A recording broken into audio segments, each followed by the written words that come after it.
رب اشرح لي صدري ويسر لي امري واحلل عقدة من لساني يفقهوا قولي اللهم ربنا الهمنا رشدنا واعذنا من شرور انفسنا اللهم ارنا الحق حقا وارزقنا اتباعه وارنا الباطل باطلا وارزقنا اجتنابه اللهم اجعلنا من عبادك المتقين اللهم اجعلنا من عبادك المخلصين آمین یا رب العالمین۔ آج 40 نووی کی حدیث نمبر 10 میں نے آپ کو سنائی ہے۔ تقویٰ کا معیار کیا ہے؟ اب یہ لفظ ہمارے ہاں عام استعمال ہوتا ہے، فلاں شخص بڑا متقی ہے، بڑا پرہیزگار ہے۔ تقویٰ کا کوئی نہ کوئی تصور ہر شخص اپنے ذہن میں رکھتا ہے۔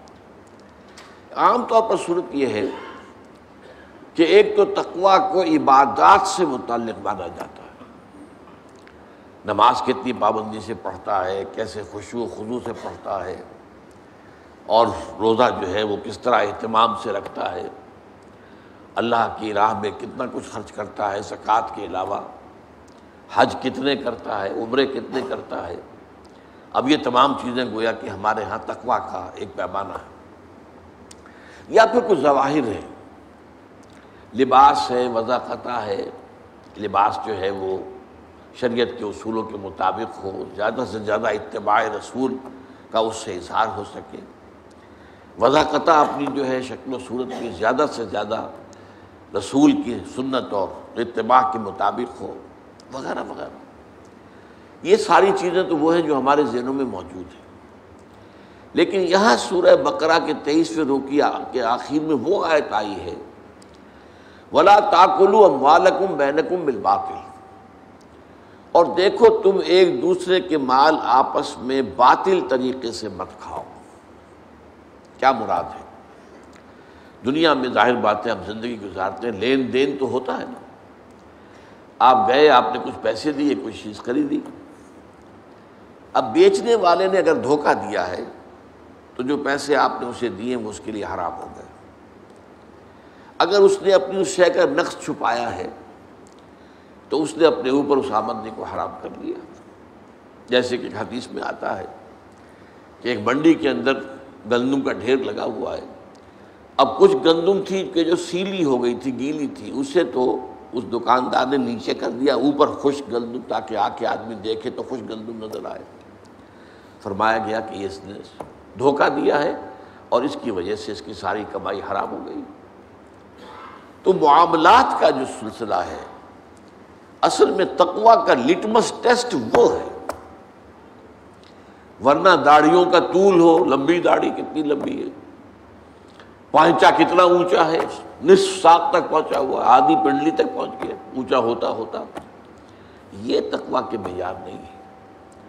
اس سے تو لوگ تو دھوکہ کھا سکتے ہیں، لوگ جو ہیں فریب میں آ سکتے ہیں، لوگ غلط تصور قائم کر سکتے ہیں۔ اللہ تعالیٰ کے ہاں ظاہر بات ہے کہ اللہ کو دھوکہ نہیں دے سکتے۔ تو تقویٰ کا اصل معیار ہے عقل حلال۔ اگر رزق حلال نہیں ہے تو کوئی تقویٰ نہیں۔ نمازوں کے ڈھیر ہوں، نوافل کے انبار ہوں، کوئی تقویٰ نہیں۔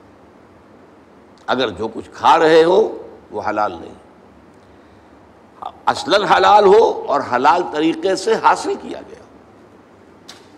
اب ایک شخص تو سور کھا رہا، سور کا گوشت کھا رہا ہے، آپ سب کہیں گے چھی چھی چھی چھی چھی، حرام کھا رہا ہے، حرام کھا رہا ہے۔ ایک شخص کھا تو رہا ہے بکری کا گوشت، لیکن وہ اس نے خریدا ہے کسی کی جیب کاٹ کر، تو کھا تو رہا ہے اصلاً وہ شے کہ جو جائز ہے، حلال ہے، حرام کھا رہا ہے، اس لیے کہ وہ اس نے کمایا کس سے ہے؟ اس کمائی سے کمایا ہے جو اس نے چوری کر کے کسی کی جیب کاٹ کر کے حاصل کی۔ تو اس طریقے سے حرام کا سلسلہ بڑھتا چلا جاتا ہے۔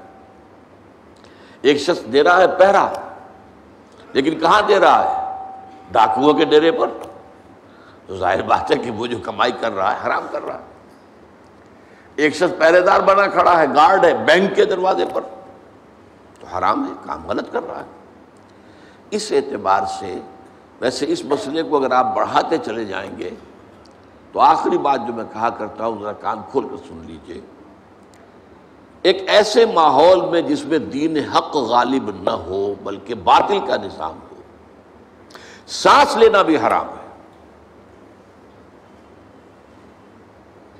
الا یہ کہ یہ سانس لینے سے جو قوت پیدا ہوئی ہے، انرجی، آکسیجن اندر گئی ہے، اسی کو تو ہم جلا کر انرجی حاصل کرتے ہیں ہمارے مسلز، یا یہاں پہ جو غذا کھا کر قوت پیدا ہوئی ہے اگر وہ خرچ ہو رہی ہے اس کا اکثر و بیشتر اس نظام باطل کو ختم کر کے نظام حق کو قائم کرنے کی جد و جہد میں، تو جائز ہے، ورنہ سانس لینا بھی حرام ہے۔ لو سانس بھی آہستہ کہ نازک ہے بہت کام، آفاق کی اس کارگہ شیشہ گری کا۔ بہرحال ذرا میں واپس آتا ہوں کہ ایک صریح حرام شے ہے، صریح طور پر جو حرام شے ہے وہ آپ کو معلوم ہے کہ بیع و شرع میں دھوکہ دینا، فریب کرنا، اپنے مال کے نقص کو چھپانا اور اس کی بنا پر جو ہے غلط آمدنی حاصل کرنا۔ اور اس کی دوسری قسط کیا ہے؟ وَتُدْلُوا بِهَا إِلَى الْحُكَّامِ لِتَأْكُلُوا فَرِيقًا مِّنْ أَمْوَالِ النَّاسِ بِالْإِثْمِ، اور اسی طرح تم اپنے مال کو ذریعہ نہ بناؤ حکام تک پہنچنے کا۔ دلو کہتے ہیں ڈول کو، ڈول جو ہے کنویں میں اتارا جاتا ہے پانی کھینچنے کے لیے، اسی طرح کوئی شخص اپنا مال بطور رشوت پیش کرتا ہے کسی سرکاری افسر کو، کس لیے کرتا ہے؟ تاکہ اس کے ذریعے سے کسی اور کا مال ہڑپ کر سکے، کسی اور کا حق غصب کر سکے، جس کو ہم رشوت کہتے ہیں۔ تو جو رشوت کے لیے اس نے ذریعہ بنایا ہے اپنے مال کو، تدلو بہا الی الحکام، جیسے پانی تک پہنچنے کے لیے ڈول کو تم نے ذریعہ بنایا، اسی طریقے سے کچھ لوگوں کے حق تلفی کرنے کے لیے، کچھ لوگوں کا مال غلط طریقے پر ہڑپ کرنے کے لیے تم نے اپنے مال کو ڈول بنایا حکام تک پہنچنے کا، تاکہ ان کے ذریعے سے ان کے ہاتھ میں جو اختیارات ہیں، ان کے پاس جو اتھارٹی ہے، ان کے پاس جو پاورز ہیں، ان کو اپنے حق میں استعمال کرا سکو۔ اسی کا نام ہے رشوت۔ اور ایک حدیث نبوی میں صاف طور پر آیا ہے، الراشی والمرتشی کلاہما فی النار، رشوت دینے والا اور رشوت کھانے والا دونوں جہنمی ہیں۔ آپ غور کریں گے کہ یہ راشی کا لفظ ہم بولتے ہیں رشوت خور کو، جو رشوت لیتا ہے۔ عربی میں اور قرآن مجید کی اصطلاح میں راشی وہ ہے جو رشوت دیتا ہے، رشوت کھلاتا ہے۔ اور یہ بات ذرا اگر آپ گہرائی میں تجزیہ کریں گے تو معلوم ہوگا کہ رشوت کی اصل بنیاد رشوت دینا ہے۔ لوگ جو ہیں وہ غلط کام کرانے کے لیے مٹھیاں گرم کرتے ہیں۔ اب جب وہ مٹھی گرم ہونے کی عادت ہو گئی تو جب تک گرم نہ ہوگی کام نہیں ہوگا، لیکن انالیسس جب ہوگا تو وہ یہ ہے کہ اصل میں کیوں ہوتا ہے کہ در حقیقت عام لوگ جو ہیں وہ حکام کو رشوت خوری کی عادت ڈالتے ہیں، اپنے غلط کام کرانے کے لیے، کسی کی حق تلفی کے لیے، کسی کا حق مارنے کے لیے، کسی کا حق جو ہے ہڑپ کرنے کے لیے، وہ در حقیقت اس مال کو ذریعہ بنا رہے ہیں حکام رسی کا، حکام تک پہنچنے کا، تاکہ اس کے ذریعے سے ان کے اختیارات کے ناجائز استعمال سے وہ کچھ آمدنی حاصل کر سکیں یا کچھ مفادات حاصل کر سکیں، یا جو سرکاری محصولات ہیں اس میں کمی کرا سکیں، انکم ٹیکس کی چوری کر سکیں، فلاں ٹیکس کی چوری کر سکیں، اور اس کے لیے رشوت دینا جو ہے در حقیقت، اور عام طور پر دیکھا گیا ہوگا، آپ نے کبھی تجربہ ہوگا کہ جب نوجوان افسر عام طور پر جا کر کسی جگہ چارج لیتے ہیں نئے تو ان میں کچھ اصول ہوتے ہیں، کچھ پڑھ کے آئے ہوتے ہیں تازہ، دیانتداری بھی کوئی شے ہے، اور قوم کے ساتھ خلوص اور اخلاص بھی کوئی شے ہے، لیکن یہ کہ پھر وہاں اس مشین میں پڑھ کر، اس نظام میں پڑھ کر، ایک طرف تو جو خوراٹ قسم کے بیٹھے ہوتے ہیں وہاں پرانے اہلکار، وہ پٹی پڑھاتے ہیں، میاں کہاں تم کس غلط فہمی میں مبتلا ہو گئے ہو، یہاں تو ترقی کے راستے جو ہیں یہ بند ہو جائیں گے تم پر، تم آگے بڑھ نہیں سکو گے، تمہیں اپنے سے اوپر والے حکام کو جو ہے وہ جب تک راضی نہیں رکھو گے تو کیسے تمہاری جو ہے ترقیاں ہوں گی۔ اور دوسرا یہ کہ وہاں کے لوگ جو غلط کار ہیں، حرام خور ہیں، وہ خود آ کر انہیں ایسے طریقے استعمال کرتے ہیں کہ جس سے ان کو جو ہے چسکا پڑ جاتا ہے۔ تو بات اصل میں کہنے کی یہ تھی کہ سورہ بقرہ کے 23ویں رکوع میں صوم، اس کا مقصد تقوی، لیکن تقوی کا معیار کیا ہے، اس کو آخری آیت میں بیان کر دیا۔ دیا گیا، اگرچہ بظاہر اس آیت کا کوئی تعلق صوم یا رمضان سے نہیں ہے۔ وَلَا تَأْكُلُوا أَمْوَالَكُمْ بَيْنَكُمْ بِالْبَاطِلِ وَتُدْلُوا بِهَا إِلَى الْحُكَّامِ لِتَأْكُلُوا فَرِيقًا مِّنْ أَمْوَالِ النَّاسِ بِالْإِثْمِ وَأَنْتُمْ تَعْلَمُونَ۔